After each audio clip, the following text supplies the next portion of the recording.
বিসমিল্লাহির রহমানির রহিম। প্রিয় শিক্ষার্থী ও অভিভাবক মণ্ডলী, আসসালামু আলাইকুম, আদাব। আমি জামুল ইসলাম, প্রভাষক, সোহাবুল উচ্চ বিদ্যালয়, কলেজ, কুলাউড়া মৌলভীবাজার।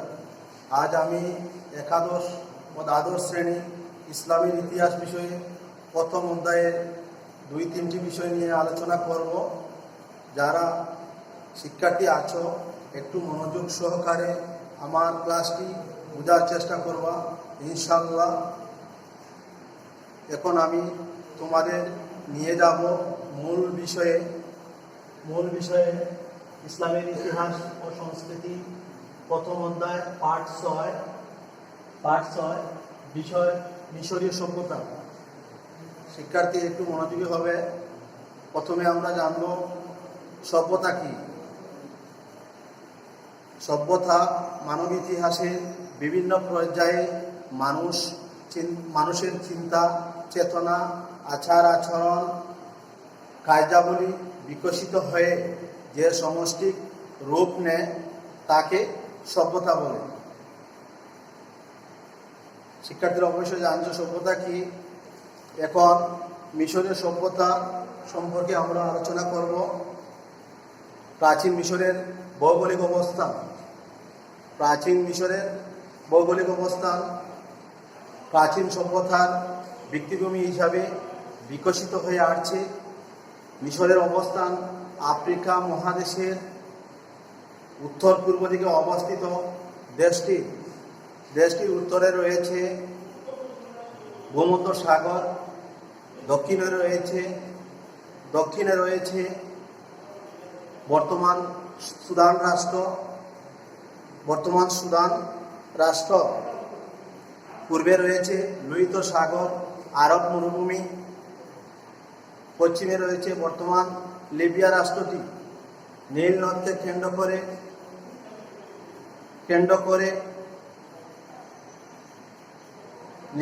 কেন্দ্র করে গড়ে ওঠা মিশরের সভ্যতা 2টি অঞ্চলে বিভক্ত করা হয়েছে। একটি দক্ষিণাঞ্চল, অন্যটি হচ্ছে উত্তরাঞ্চল।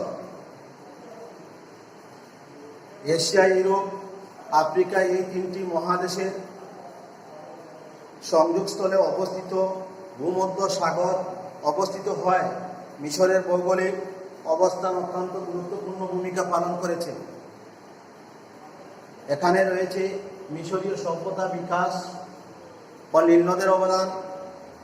বর্তমান কাল থেকে প্রায় 7,000 বছর আগে যখন পৃথিবীর আবহাওয়া ও জলবায়ু নানান পরিবর্তনের ফলে দিনের পর দিন প্রচুর বৃষ্টিপাত হতে থাকে, ফলে নীল নদের পানি উপচে পড়ে দুকুলে চাপিয়ে মানুষের কৃষি উৎপাদন সহ সকল সম্বল ভাসিয়ে নিয়ে যেত এবং কৃষকদেরকে এক সময় নিঃস্ব করে দিত। তাই প্রাচীন মিশরীয়রা নীল নদের বাঁধোয়ার পদ্ধতি উদ্ভাবন করেছিল। এভাবে সমস্যা সমাধান করতে গিয়ে মিশরের বন্যা নিয়ন্ত্রণ করার জন্য বাঁধ, কৃষি উপকরণ, সেচ ব্যবস্থা প্রভৃতি বিকাশের সাথে সাথে নগর বিকাশের সভ্যতা ঘটে, যা মিশরকে সভ্যতার পটভূমি হিসাবে পরিণত করেছিল। সুপ্রিয় শিক্ষার্থী, এখন মিশরকে নীল নদের ডান বলা হয় কেন? হোয়াংহো নদী মিশরের দুঃখ বলা হয়, কিন্তু নীল নদ মিশরের ডান হিসাবে মিশরবাসীদেরকে অভিহিত করা হয়, কেননা মিশরের সভ্যতা বিকাশের ক্ষেত্রে নীল নদ সবচেয়ে বড় ভূমিকা পালন করেছে। ইতিহাস পর্যালোচনা করলে দেখা যায় মিশরীয় সভ্যতায় সুমেরুরা পানির প্রাপ্যতা, নীল নদকে কেন্দ্র করে কৃষি উৎপাদন, মাছ ধরা, জীবিকা নির্ভর পশুপালন সহ ইত্যাদি বিষয়ে মাথায় রেখে তারা ভূমধ্যসাগরের তীরবর্তী এলাকায় বসতি স্থাপন করেছিল। কিন্তু এক সময় মিশরীয় সভ্যতা বন্যায় কবলিত হয়ে পড়ে। প্রতি বছর গ্রীষ্মকালীন সময়ে জুন থেকে অক্টোবর পর্যন্ত মিশর সভ্যতা বন্যায় কবলিত থাকে। পাহাড়ি পানি, বরফ, জলজ উদ্ভিদ আবাদি জমিতে পড়ে এসে এসব জমিগুলো উর্বর করে ফেলে। প্লাবন শেষে বন্যায় পলিমাটি নীল নদের উভয় তীর দৈর্ঘ্য 600 মাইল থেকে 10 মাইল পর্যন্ত বেড়ে যায়। এ কারণে মিশরের খুব উর্বর হতে থাকে। এই উর্বর খুব সহজে এসব উর্বর জমিতে খুব সহজে ফলন ফলানো যেত। কৃষি উৎপাদনে মিশরীদের প্রধান জীবিকা হিসাবে নির্ভর করত কৃষিকে। তারা বাঁধ স্থাপন, নির্মাণ কৌশল, ক্ষুদ্র শিল্পের বিকাশ ঘটে। তাই ঐতিহাসিক গ্রিক দার্শনিক, ইতিহাসের জনক হেরোডোটাস মিশরীয় সভ্যতাকে নীল নদের ভূমিকা দেখে বিস্মিত হয়ে তিনি মিশরকে নীল নদের দান বলে অভিহিত করেছেন।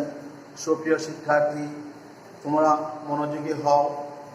তোমরা মনোযোগী হলে তোমাদের একটু ভালো হবে। প্রাচীন মিশরীয় রাজনৈতিক অবস্থা।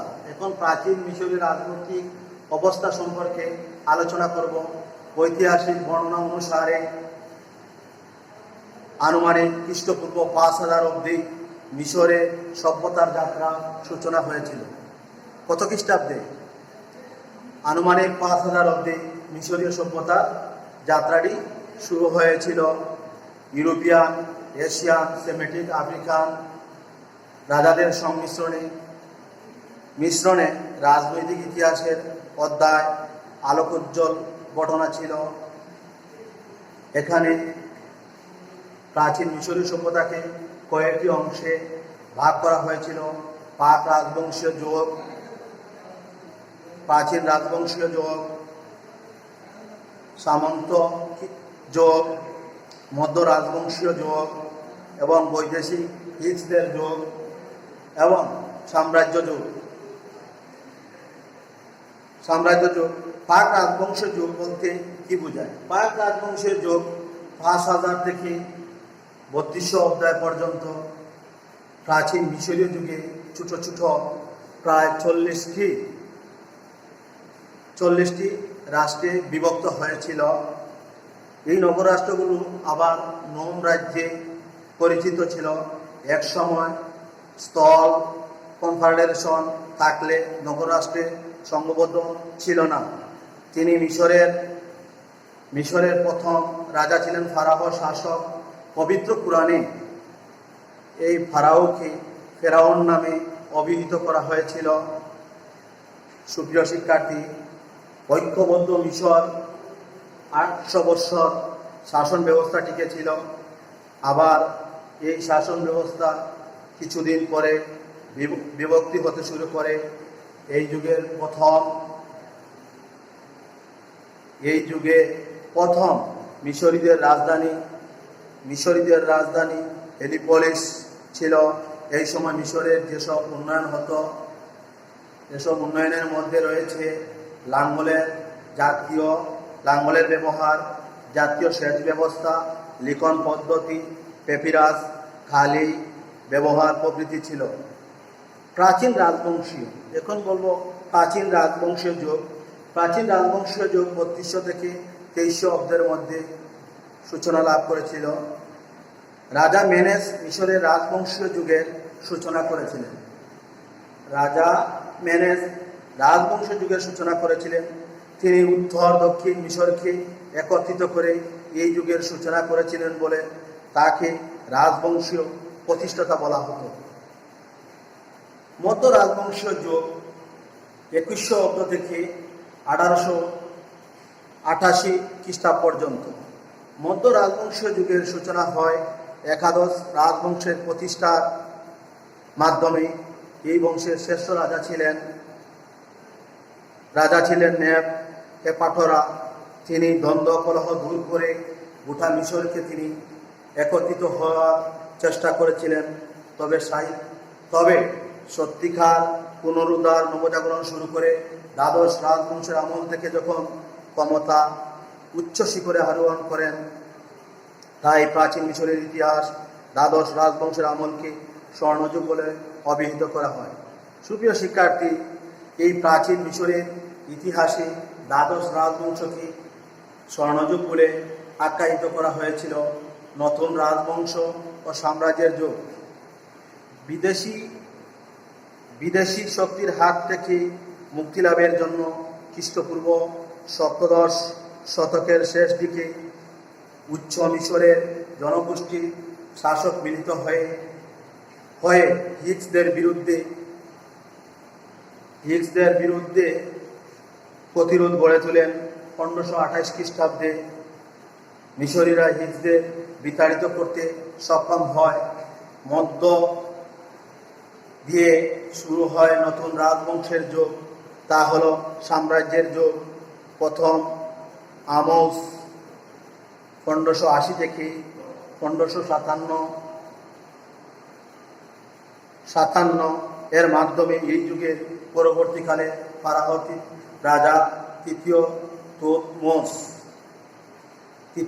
তোসমস। এখানে আমরা শিক্ষার্থীরা জানতে পারলাম মিশরীদের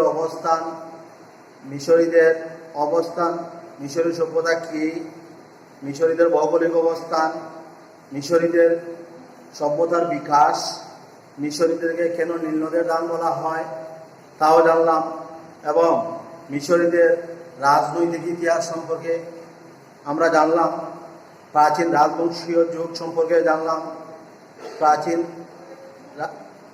রাজবংশীয় যুগ, মধ্য রাজবংশীয় যুগ সম্পর্কে জানলাম। এখানে তোমাদেরকে দুই একটি প্রশ্ন আমি দিতে পারি। তোমরা শিক্ষার্থীরা যারা সামনে আমার আছো, তোমরা খাতা কলম নিয়ে রেডি হও। আমি তোমাদের প্রশ্ন দিব, প্রশ্নগুলো তোমরা লিখো। প্রশ্ন হচ্ছে, সভ্যতা কি?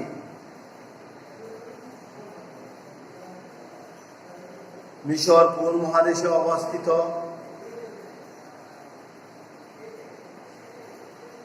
মিশরকে কেন নীল নদের দাম বলা হয়? হেরোডোটাস কোন দেশের নাগরিক ছিলেন? কাদেরকে ইতিহাসের শ্রেষ্ঠ নির্মাতা বলা হয়?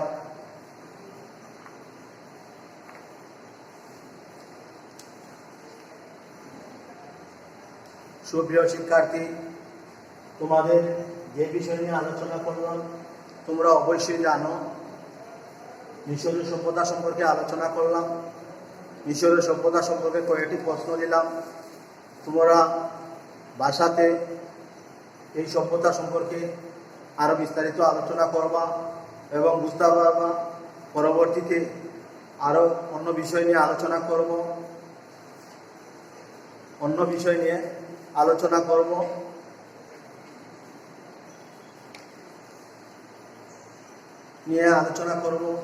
আজকে এই পর্যন্ত থাক, আগামীতে দেখা হবে। তোমাদের সুস্বাস্থ্য দীর্ঘায়ু কামনা করে আমি বিদায় নিলাম। আমি জামরুল ইসলাম, প্রভাষক, সহাপন কলেজ। সবাইকে ধন্যবাদ।